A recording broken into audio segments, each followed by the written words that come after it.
வணக்கம். இந்த சீரீஸில் இன்றைக்கு நாம் திஸ் அல்லது தட் என்ற வார்த்தைகளோடு இன் என்ற வார்த்தையை சேர்த்து இங்கிலீஷில் முழுமையான வாக்கியங்களை அமைத்து அதனுடைய இணையான தமிழ் வாக்கியங்களை பார்ப்போம்.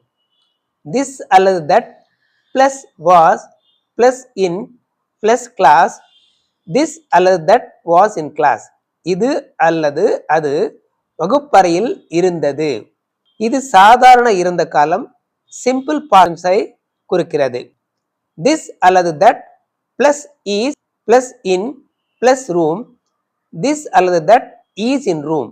இது அல்லது அது அறையில் இருக்கிறது. இது சாதாரண நிகழ்காலம் சிம்பிள் பிரசன்ட் டென்ஸை குறிக்கிறது. திஸ் அல்லது that plus will be plus in plus back. This அல்லது that will be in back. இது அல்லது அது பையில் இருக்கும். இது சாதாரண எதிர்காலம் சிம்பிள் ஃபியூச்சர் டென்ஸை குறிக்கிறது. அடுத்த சீரீஸில் பார்ப்போம். பார்ப்பதற்கு முன்னால் இந்த சேனலை லைக் பண்ணி ஷேர் பண்ணி சப்ஸ்கிரைப் பண்ணுங்க. உங்க கருத்துக்களை கமெண்ட் பாக்ஸில் தெரிவித்துக் கொள்ளுங்கள். நன்றி, வணக்கம்.